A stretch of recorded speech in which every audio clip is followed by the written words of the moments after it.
What is going on YouTube? IShinobi here and welcome. I might be a little too loud because I have Beat Studios. What am I doing?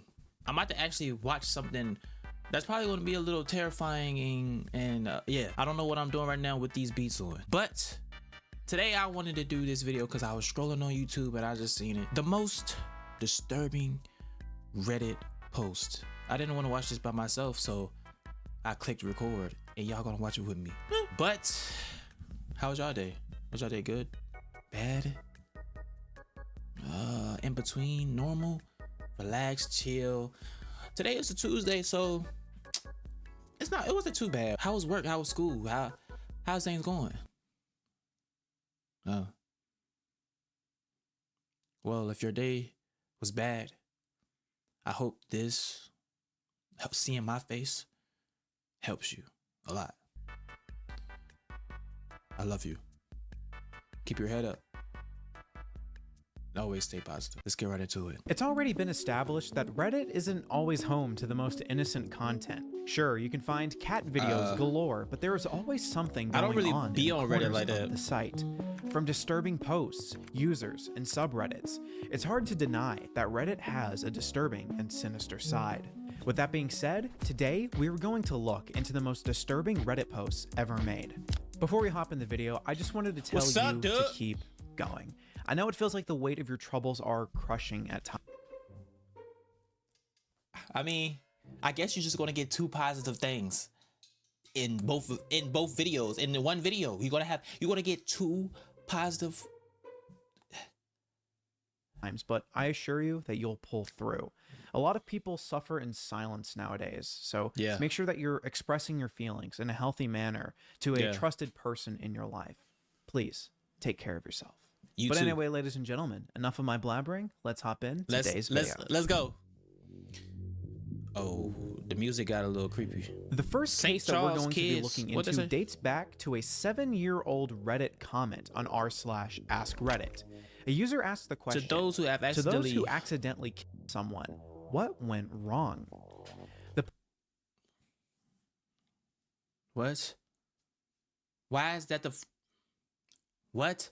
Post had over 10,000 comments on it, most of which were stories of users that /heavily injured somebody from common situations like car accidents. But there was one post in particular that stood out. A user who admitted to likely killing a mentally handicapped child when he was younger. Although the post has been removed by admins, one user named AD33DVF9 managed to grab the original post. What? This still haunts me to this day. As kids, we had a hideout in this dirt cliff/cove. The best approximation I can find on Google, only 3 times taller and probably 10 times as wide. There was a neighborhood kid who, in hindsight, was probably mentally handicapped in some way, but to us he was just the weird/creepy kid. This was the 80s and we weren't exactly raised PC. 3 of us were headed to our base and found creepy kid sitting at the top in our guard chair. We yelled at him to get out, and he said something like, "Make me," and started lobbing dirt and sticks down at us. We all ran around the side to make our way up. It gets pretty fuzzy here, but all I remember is he fell. I still remember the sound.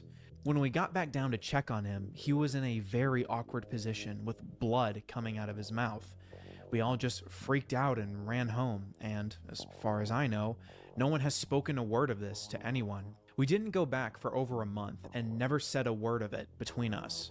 Again, this was the 80s, so the media wasn't like today. Chances are it got a small article in the newspaper B section, missing mentally disabled child found dead after fall.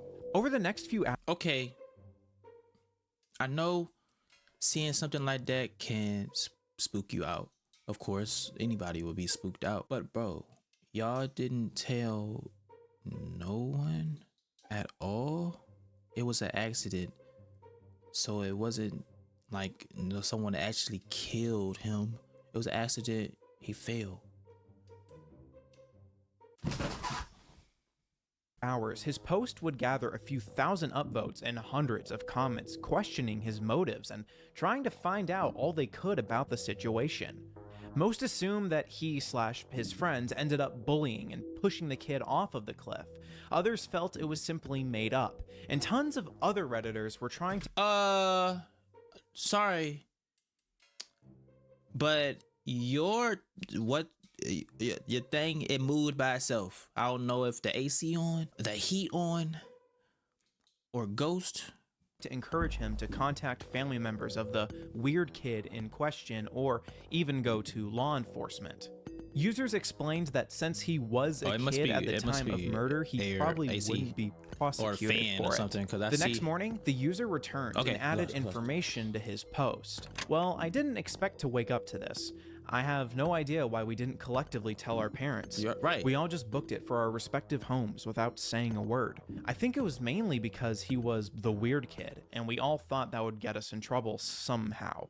No, I don't think we were directly responsible. Indirectly, maybe. Again, it's fuzzy, and all I remember is us throwing sticks at each other. I have tried to find any record of him to no avail.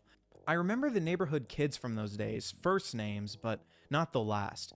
I've since moved a few 100 miles away and didn't keep in touch. I don't even remember the creepy kid's first name.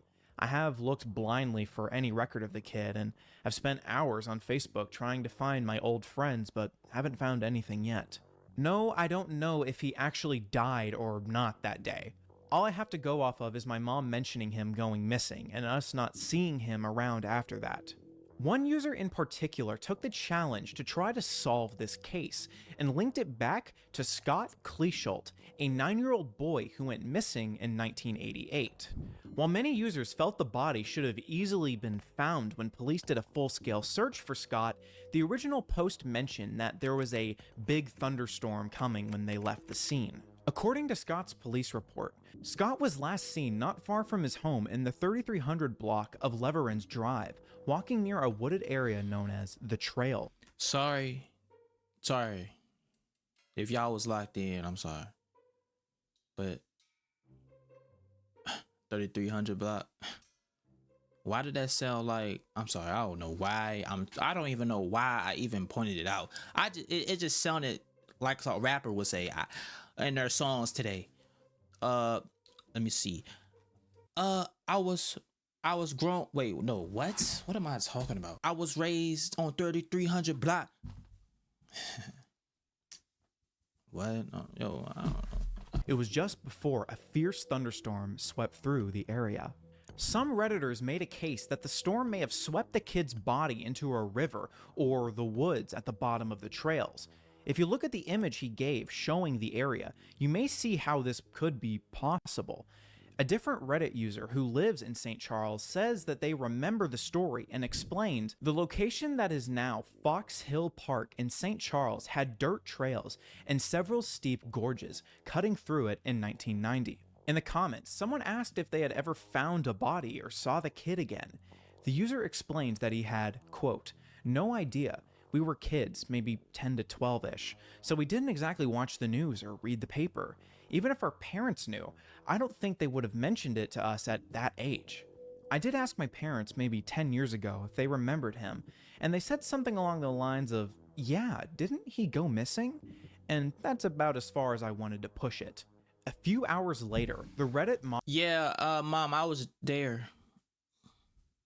Moderators removed the post and all of the comments, claiming that it was potential doxing. There is no evidence to say that law enforcement reopened the case or is searching for Scott's body again. What? This post can take you through a range of emotions. It doesn't help that the family allegedly still lives in the same house that once housed their child.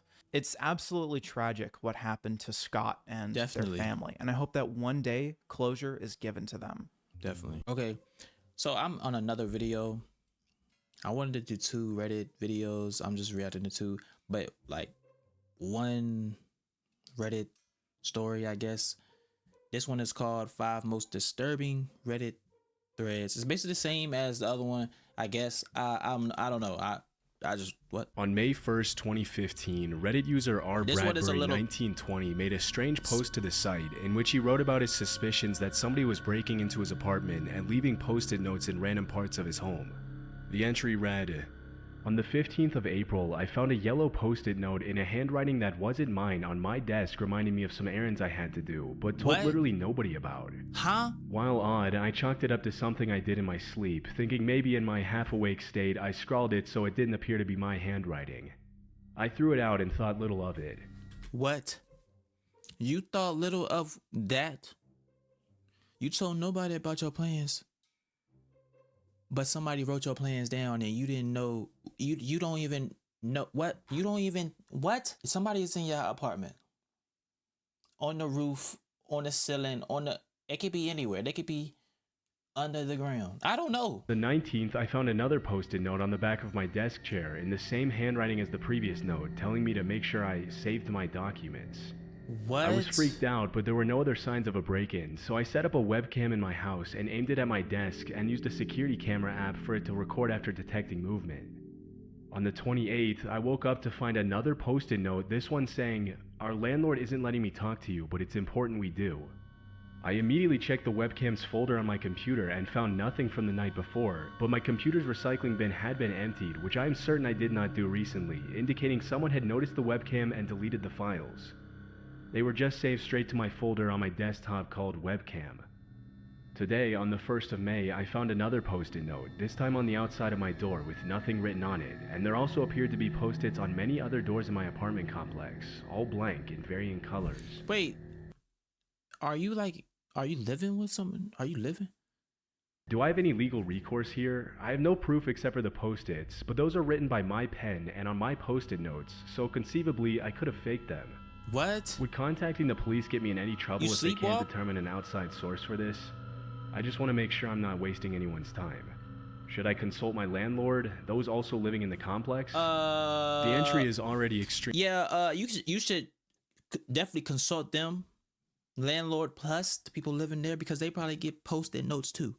Extremely odd and a bit concerning, but in a later edit, the uploader mentioned something that took his story to a whole new level of creepy. Whoa. Edit. I pulled up a letter I received from my landlord back when I moved in, and the handwriting is identical. Could this count as evidence? After reading the post, most people would probably find it odd that the user's landlord could have any information about him that he didn't explicitly mention in their conversations. Your landlord. Based on the information in the post alone, it would be almost impossible for an ordinary person to figure out what was causing the mysterious post-it notes to appear in the uploader's apartment. The unusual nature of the entry made more than a few users think that the uploader was making the story up. So, the handwriting is identical, and the landlord wrote that the landlord doesn't want the landlord to talk to you? You're probably sleepwalking. Also, I think you're making this up because you're not providing enough detail. Yeah. Are they showing up after you wake up? So they were there at night? Did you find the post-its coming home? Did you find the one behind your desk by chance, or noticeably the same day? You're not giving enough Others detail, jumped into the thread to give the uploader advice. Get one of the door locks that can only be unlocked from the inside. If it's the landlord and he is using his key, then he won't be able to get in, at least through the front door. But it wasn't until several hours later that another user named Kakerlak responded to the entry with a comment that took the thread in a very different direction. You seem sincere, and this doesn't appear to be the plot of a Ray Bradbury story. It's possible that your landlord is leaving notes inside your apartment, but they don't make any sense in the context you're describing them. Yeah. It's likely that you're writing the notes yourself, but you are forgetting. Right. Do you use post-it notes as reminders in any other parts of your life or job? Yes, this might be a mental health issue. You might be experiencing some sort of dissociative disorder. Yeah. Or it might be a physical problem. You mentioned that you have a very unusual narrow bedroom with no windows. Is there a chance that you are not getting enough ventilation when you sleep, or that there is a carbon monoxide leak in the building? A cheap CO detector, which you should have anyway, is a fast way to find out. You also have really bad headaches. You know your own medical and mental history and your other experiences. If you think these incidents might be you, writing notes to yourself, there's no shame in getting someone qualified to give you an opinion. Yeah. As you probably know, carbon monoxide is an odorless gas that is incredibly dangerous for humans. Definitely. At low concentrations, it can cause headaches, dizziness, and confusion, but at high levels, it can easily kill you. For Kakerlak to know that the user had an unusually narrow bedroom with no windows, he would have had to go through some of R. Bradbury's older posts, which is ultimately what gave him enough information to come up with a solid hypothesis and potentially save the uploader's life. 3 years after the incident, WBUR Boston Public Radio turned the thread into a podcast episode as a part of their Endless Thread cooperative project with Reddit. In the episode, they interviewed Kakerlak, whose real name is Ken Roach, an engineer who had been through a similar experience with Kakerlak? Why that sound like Kakarot? What? Like, what am I talking? When I watch videos like this, I don't even, my mind just wander off and think of something else. What am I doing? Carbon monoxide. When asked about how he came up with his hypothesis, he replied, "There was a past post where R. Bradbury 1920 was asking in an interior design subreddit about how to fit a desk and bed into a really narrow apartment that they were moving into that didn't have any windows. That got me thinking, gosh, an apartment in Boston with no windows, of course they're hallucinating. Their landlord is not coming in and writing notes, but why are they hallucinating?" R. Bradbury replied to Kakerlak's comment just a few minutes later saying, "I have had really bad headaches, and I actually already do have a CO detector. Guess I should probably take that out of its box and plug it in." The fact that the uploader incorrectly set up the webcam and assumed the files had been deleted was probably related to the confusion caused by carbon monoxide poisoning, a theory that many of the comments in the thread seem to echo. Following the original uploader's reply, several users jumped into the thread to praise Kakerlak and highlight how badly things could have turned out if he hadn't been active on the thread at that exact moment. Yeah. Kakerlak just saved your life, R. Bradbury 1920, literally. Seriously, send that guy money. The probability of joining these two people, one with the problem and the other with the ability to pick out the details and propose a hypothesis, is absolutely insane. R. Bradbury 1920 could have choked on himself for years before reaching this conclusion. Talk about crowdsourcing information. In a comment that he made on another post a couple of years later, R. Bradbury provided a few more details that clarified his situation a little more. "In my case, it had to do with my bedroom not having windows. It was not technically a bedroom, but cheap apartments and rules don't get along, and my unit being directly over the parking garage. There were numerous other issues with the building that further facilitated the severity of my situation, including, as you mentioned, issues with the furnace and ventilation." Since the incident in 2015, R. Bradbury has been active on several threads, replying to people who were in similar situations to him and helping them understand the symptoms of carbon monoxide poisoning. After Kakerlak's life-saving reply in the original post, there was one small detail that was left unresolved. Why did the landlord's handwriting match the writing on the post-it notes? Right.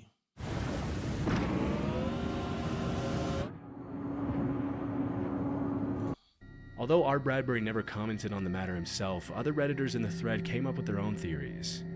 Bit late to the thread, but how does that explain the fact that the notes had the landlord's handwriting? Right. Guess I hadn't caught that. Either everything is a lie, his handwriting looks odd when he's tripping on carbon monoxide, or he was just being paranoid. That doesn't explain how the landlord's handwriting looks identical to the post-it notes. Bad handwriting while blacked out mixed with paranoia? I don't know, man, I'm not the OP. Considering the uploader initially thought the post-its were being left there by the landlord, it's highly likely that he imitated the handwriting from the letter in his confused and potentially paranoid state. This is the only loose end in the incident that was left unresolved. But one thing we know for certain is that if Kakerlak hadn't replied to the post as quickly as he did, things could have ended tragically for R. Bradbury, and probably some of his neighbors as well. Yeah. Well, guys, I would have watched more, but I don't want to make the reaction too long, you know, but Reddit, it can save your life or it can crush your life. It could do all types of stuff, I guess, just like social media everywhere. But yeah, what did I just watch? And what is up with Reddit? If y'all guys did enjoy, make sure to throw a share, hit that like button, and subscribe to join the Shinobi family. And until next time.